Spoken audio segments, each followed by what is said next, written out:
بسم اللہ الرحمن الرحیم۔ السلام علیکم۔ ہر روز نئی ویڈیو کے لیے چینل کو سبسکرائب کر لیں اور ساتھ لگے ہوئے بیل آئیکن کو دبا کر آل کی آپشن کو سلیکٹ کریں تاکہ ہر نئی ویڈیو کی اپڈیٹ آپ کو ملتی رہے۔ آدھی رات کو اچانک میری آنکھ کھلی۔ میں یہ دیکھ کر حیران رہ گئی کہ میرے شوہر بستر پر موجود نہیں تھے۔ پہلے تو مجھے لگا شاید وہ واش روم گئے ہوں گے، مگر جب 10-15 منٹ گزر گئے وہ باہر نہ آئے تو میں اٹھی اور ادھر ادھر دیکھنے لگی۔ میں نے احمد کو کہیں نہیں پایا۔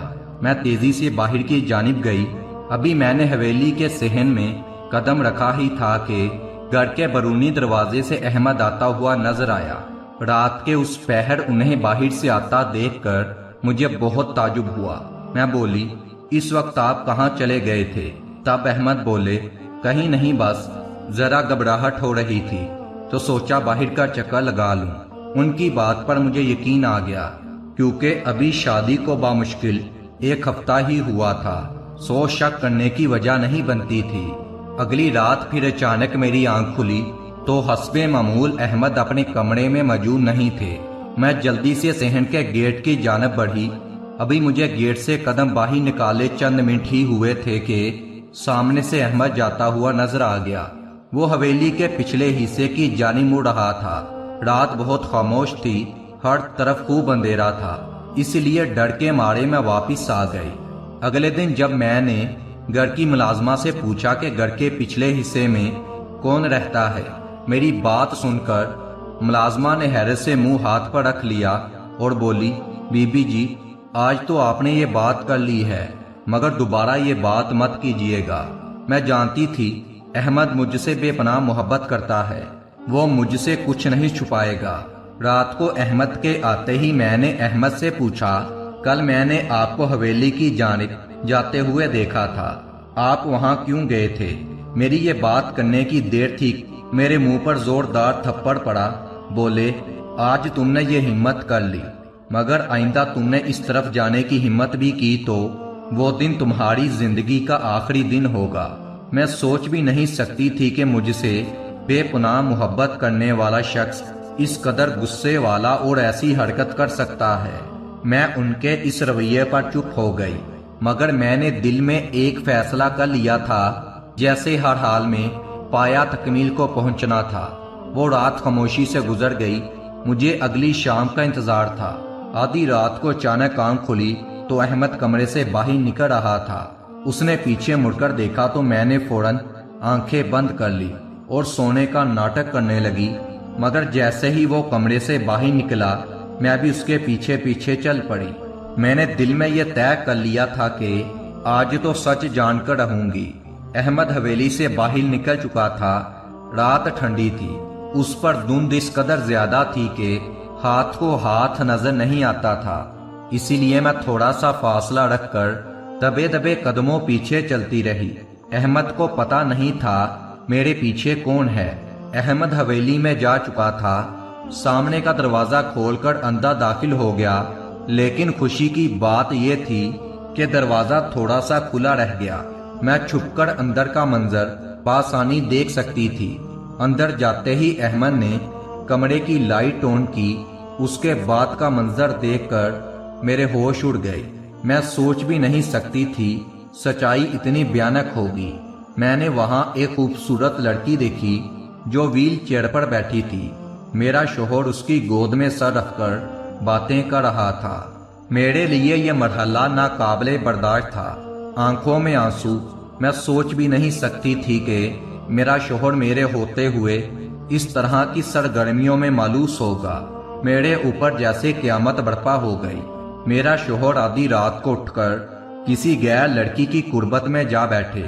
میں تیزی سے وہاں سے مڑی اور کمرے میں جاتے ہی سامان نکال کر پیک کرنا شروع کر دیا۔ میں یہ فیصلہ کر چکی تھی کہ میں اس شخص کے ساتھ نہیں رہوں گی۔ ابھی میں نے کچھ کپڑے نکالے ہی تھے کہ اچانک احمد کمرے میں داخل ہوا۔ مجھے اس قدر طیش میں دیکھ کر حیران ہوا اور بولا، تم اس وقت یہ کیا کر رہی ہو؟ کہاں جا رہی ہو؟ اس کے یہ الفاظ میرے کانوں میں زہر کی طرح سن رہے تھے۔ میں چیختے ہوئے بولی، میں تمہارے ساتھ ایک سیکنڈ کے لیے بھی نہیں رہ سکتی۔ تم ایک بے وفا شخص ہو، میں تمہیں کبھی معاف نہیں کر سکتی۔ تم دوسری عورتوں کی گود میں سر رکھ کر روتے ہو۔ میں نے اتنا کہا ہی تھا کہ اس نے ایک زوردار تھپڑ میرے منہ پر دے مارا۔ کہنے لگا، تمہیں شرم نہیں آتی؟ اگر تم اس عورت کو جان جاؤ گی تو تمہیں خود سے نفرت ہو جائے گی۔ جو کچھ تم نے بولا ہے۔ احمد کے یہ الفاظ سن کر میں حیران رہ گئی۔ یہ کہتے ہوئے وہ زمین پر گر گیا اور رونے لگا۔ میری آنکھوں میں حیرت کے ساتھ آنسو بھی تھے۔ میں نے اس کو جلدی سے اٹھا لیا اور پوچھا، وہ کون ہے؟ تب وہ ٹھنڈی آ لے کر بولا، یہ ان دنوں کی بات ہے جب میں پڑھائی مکمل کرنے کے بعد پہلی بار لندن سے واپس آیا تھا۔ میں نے جیسے ہی گھر میں قدم رکھا، میری نظر 5 بولتی ہوئی لڑکیوں پر پڑی۔ وہ 5 ایک سے بڑھ کر ایک تھی۔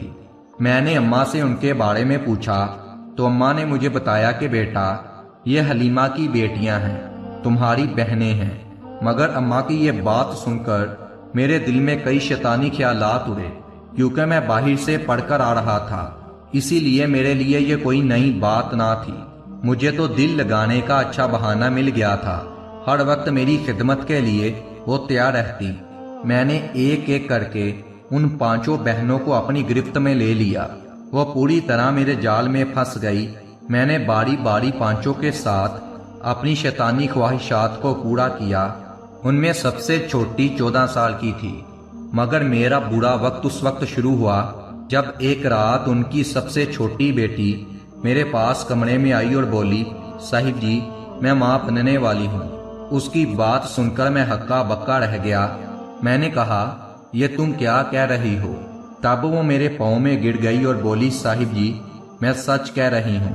میں نے اسے پڑے دھکیلا اور کہا، یہ کس کا جرم تم مجھ پر تھوک رہی ہو؟ وہ میرے سامنے روتی رہی، ہاتھ جوڑ کر کہتی، خدا کے لیے صاحب جی، اسے قبول کر لیں ورنہ میں کہیں کی نہیں رہوں گی۔ مگر میں نے اس کی کوئی فریاد نہ سنی۔ اگلی صبح حلیمہ بوا میری اماں کے پاس آئی، انہیں سب کچھ بتا دیا۔ میری ماں نے حلیمہ بوا کو دھکے دے کر گھر سے نکال دیا۔ اسی شام ہمیں معلوم ہوا کہ ان کی چھوٹی بیٹی نے خودکشی کر لی۔ پھر حلیمہ بوا باقی بیٹیوں کو لے کر یہاں سے کہیں دور چلی گئی اور دوبارہ کبھی واپس نہیں آئی۔ اس کے بعد پھر سے زندگی ایک نئے سرے سے شروع ہوئی۔ سب کچھ اپنے معمول کے مطابق چل رہا تھا۔ میری بہن ایمن، جو کہ کالج میں تھی، ایک دن اس نے مجھے فون پر بتایا کہ بھائی، مجھے پریکٹیکل کا کوئی کام ہے، اسی لیے مجھے آنے میں دیر ہو جائے گی۔ آپ مجھے 4 بجے لینے آ جانا۔ مگر اللہ کی کرنی ایسی، اس دن میں اپنے دوستوں کے ساتھ گھومنے باہر چلا گیا۔ مجھے باہر گئے ہوئے رات کے 11 بج گئے۔ اچانک میری ماں کا فون آیا۔ انہوں نے بتایا کہ ایمن ابھی تک گھر واپس نہیں آئی، اس کا فون بھی بند ہے۔ اس وقت مجھے خیال آیا کہ ایمن نے تو مجھے کہا تھا کہ مجھے 4 بجے لینے آ جانا۔ میں جانتا تھا میری بہن بہت ڈرپوک ہے، اکیلے ایک قدم بھی نہیں اٹھا سکتی۔ میں تیزی سے وہاں سے اٹھا اور اس کے کالج جا پہنچا، مگر وہاں پر کوئی موجود نہ تھا۔ کالج کا گیٹ کھلا ہوا تھا تو میرے سامنے کا منظر میرے لیے انتہائی وحشت ناک تھا۔ میں نے اپنی بہن کو ایسی حالت میں دیکھا، ایسے لفظوں میں بیان نہ کر سکتا ہو۔ مجھے لگا جیسے پورے کالج کی عمارت میرے اوپر آن گری ہے۔ میں نے جلدی سے اپنے گلے میں لپیٹی ہوئی شال کو اتارا اور نیم مردہ بہن کے وجود کو اس میں لپیٹ کر اٹھایا اور گاڑی میں لٹا دیا۔ وہ پہلی بار تھا جب میرے ہاتھ خوف کی وجہ سے کانپ رہے تھے۔ اس کے ساتھ کون سا ظلم ہوا، مگر میں اسے پوری دنیا سے چھپانا چاہتا تھا۔ نہیں چاہتا تھا اب کوئی میری بہن پر گندی نظر ڈالے۔ وہ اتنا بولی، بھیا آپ کہاں چلے گئے تھے؟ میں نے آپ کا اتنا انتظار کیا، آپ کہاں رہ گئے تھے؟ پھر وہ خاموش ہو گئی۔ ڈاکٹر نے ٹیسٹ کرنے کے بعد جو رپورٹ لکھ کر دی، میری آنکھیں پھٹی کی پھٹی رہ گئی۔ میری بہن کے ساتھ اجتماعی زیادتی کی گئی تھی۔ تفتیش کرنے پر معلوم ہوا کہ چوکیدار اور اس کے 4 ساتھیوں نے مل کر یہ جرم کیا تھا۔ یہ ایک ایسا راز تھا جو ہم نے کسی پر عیاں نہیں ہونے دیا۔ پورے خاندان میں ہم نے یہی مشہور کیا کہ ایمن مر گئی ہے۔ ہم نے اس کی نماز جنازہ بھی پڑھا دی۔ وہ 1 مہینہ ہسپتال میں رہی۔ 1 مہینے میں میں نے اپنے والدین کو بھی کھو دیا۔ میری بہن بھی دوبارہ زندگی کی طرف لوٹ کر نہیں آئی۔ اس وقت مجھے حلیمہ بوا کا خیال آیا۔ وہ سب میرے گناہوں کی سزا تھی جو میری بہن کو مل رہی تھی۔ میں نے رو رو کر اللہ سے اپنے گناہوں کی معافی مانگی۔ میں اپنی بہن کو گھر لے آیا، سب سے چھپا کر رکھا۔ میں ہر رات اس سے ملنے جاتا ہوں، اس سے باتیں کرتا ہوں، مگر وہ میری کسی بات کا جواب تک نہیں دیتی۔ مگر میری بیوی تمہارے آنے سے قبل میری زندگی خاموشی اور بے رنگ ہو گئی تھی۔ میں اکثر راتوں کو ڈر جایا کرتا تھا، لیکن پھر تم میری زندگی میں آئی۔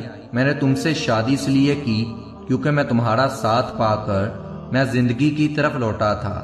آج تم نے میری زندگی پر بہت بڑا داغ لگا دیا ہے۔ ان کی کہانی سنتے میں حیرت میں مبتلا ہو گئی۔ تب میں نے انہیں کہا، آپ کو یہ کرنا نہیں چاہیے تھا۔ اگر اسے خوشیاں نہیں دے سکتے تو اسے کمرے میں بند بھی مت کریں۔ میں آپ سے وعدہ کرتی ہوں میں اسے زندگی کی طرف لاؤں گی۔ اس کے چہرے پر واپس وہ مسکراہٹ قائم کر دوں گی۔ اس دن کے بعد سے میں دن رات ایمن کی خدمت میں لگ گئی۔ اسے حسین لڑکی میں نے آج تک نہیں دیکھی۔ میں چاہتی تھی اسے زندگی کی طرف لا کر اس کو 4 چاند لگا دوں۔ میں نے اس کے لیے کئی ڈاکٹروں سے بھی رابطہ کیا جو روز آ کر اسے ورزش کرواتے تھے۔ آہستہ آہستہ وہ مسکرانے لگی۔ جس دن وہ پہلی بار مسکرائی وہ دن میرے اور احمد کے لیے بہت خاص تھا۔ اس کے بعد ہم نے اپنی پوری کوشش کی۔ آخر کار وہ نہ صرف اپنے پیروں پر چلنے لگی بلکہ نارمل طریقے سے باتیں بھی کرنے لگی۔